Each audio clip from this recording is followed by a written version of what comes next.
Welcome to Around the Peninsula. I'm Senior Airman Brandy Durr. Typhoon Haiyan is one of the worst natural disasters in history.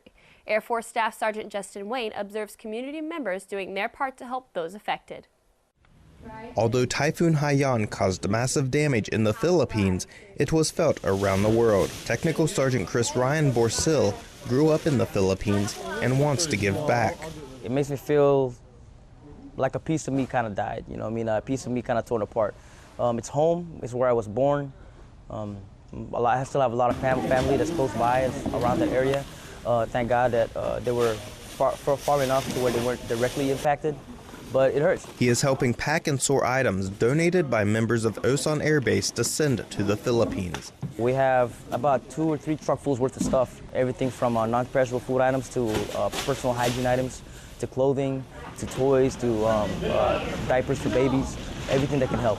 These items are just one way members of Kunsan are helping out the Philippines. But with most of the country devastated, where do you send supplies? We adopted a small town in the affected area. It's in the island of Leyte, and we're actually sending to a church. Their small organization will help us distribute it to that community. But it's something these people are going to need help for a long time until they can get back on their feet. They're strong people, but at the same time, they're going to need continued help. And if we can do something, then why not? Let's keep doing it. Air Force Staff Sergeant Justin Wayne, Kunsan Air Base, Korea. The Filipino-American Association at Kunsan Air Base collected more than 3,000 pounds of goods for the relief effort. Kunsan gets a special visit from stateside TV stars. Specialist James Murr is on scene for more. Myron Mixon and Adam Richmond are touring Korea to show support to the military members.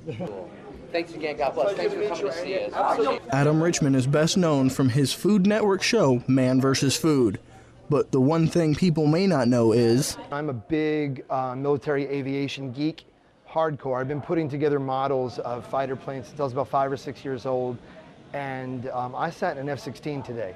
And I instantly went from 39 to 7 years old like this. While many enjoyed getting to meet the chefs, this visit is significant to one airman because of the impact Richmond had on his family. My daughters, Caitlin and Candace, they absolutely adore that show. So I had a plate signed for them so I can give it to them for a Christmas present. This was a good opportunity for me to give them something unique for Christmas. But don't let him fool you. His daughters are not the only reason he wanted to meet Mr. Richmond. With Adam Richmond, of course, you know, I love food too, you know, and being able to travel the world, being in the military, that's what this is all about. And that's what his show is about, is traveling around and trying different things and challenges. And I think that encapsulates everything of what we enjoy in the military, which is trying new things, seeing different parts of the world, and really being able to explore. Although there was no food challenge, both chef and airman walked away with a smile on their face. Specialist James Muir, Kunsan Air Base, Korea. Keep your eyes peeled for the next USO tour heading to your area. You never know who you can meet. Busy schedules can often get in the way. Air Force Staff Sergeant Chris Bevins takes notice of one man who still takes time to preach the word.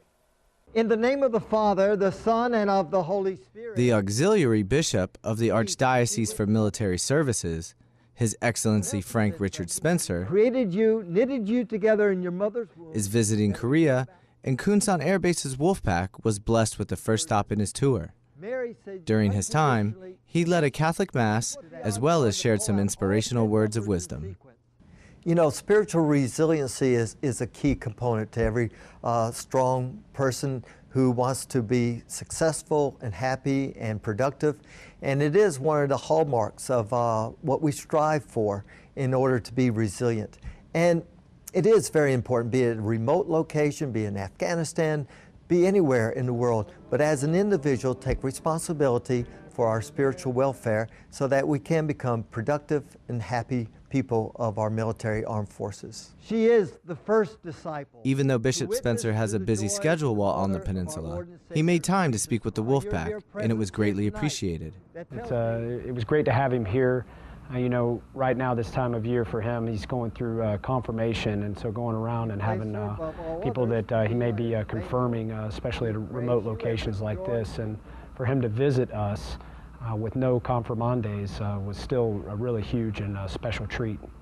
While the bishop will continue his journey through Korea, he didn't want to leave without delivering a special message. Lord, bless your people.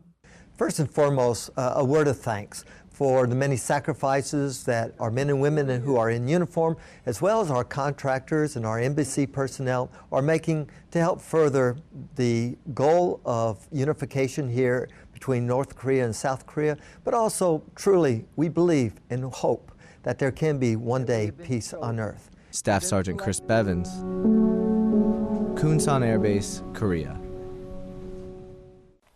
Kunsan is one of the 6 locations the bishop will be visiting. Leadership is more than just making policy and giving direction. Petty Officer Chris Church sat down with Rear Admiral Lisa Franchetti to get her unique perspective. What does the U.S. Navy have in common with an orchestra? It takes an orchestra to play a symphony, and you can't just whistle it. And I think that's the way I've found every command I've ever been at. If you didn't have everybody contributing to the team, the mission just didn't get done as well as it could. Commander of Naval Forces Korea, Rear Admiral Lisa Franchetti, has only been in charge since September, but her personality has already spread throughout the office. Let's just quick go over the trip schedule. Well, I would first say that I really think I'm an engaged leader. And people would tell you that I wander around, I talk to people, I like to be around sailors. That is what has really been the most enjoyable part of my career. Great, really happy that you're going to come down and experience that and be with all our sailors in China. People have families, people have concerns, people have fitness goals, they have many things they want to do. And that without the people being fully focused and devoted to our command, they won't be as effective. Ensuring well-being of over 400 sailors is not an individual job. Navy E4 through E6 advancement results were out. Oh, great. And we've had I really count on Master Chief to be my sounding board. You know, how's it going with the sailors? What kind of things do we need to do? Are they having any issues, any problems? You know, we're kind of a small sea of blue and a large sea of green. Yes, ma'am.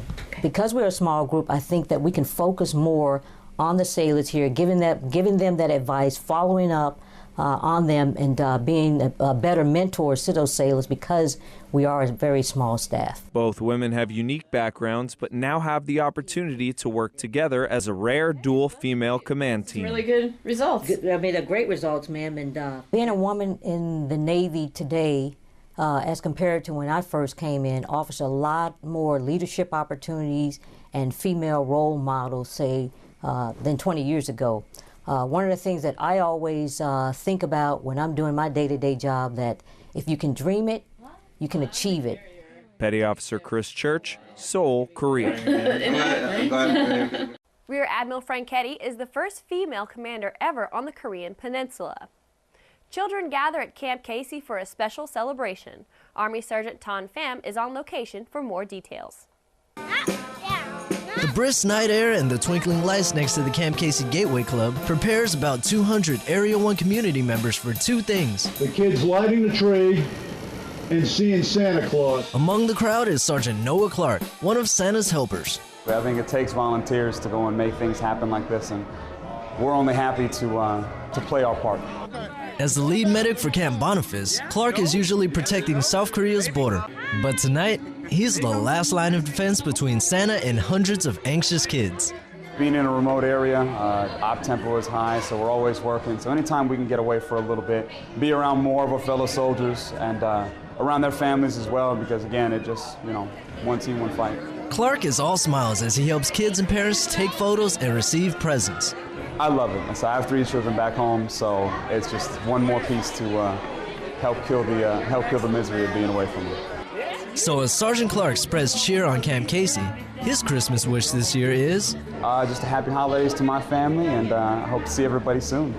Army Sergeant Ton Pham, Camp Casey, Korea. This event was possible largely due to volunteers. That was your Around the Peninsula for Thursday, December 19th. From all of us at AFN, enjoy your evening.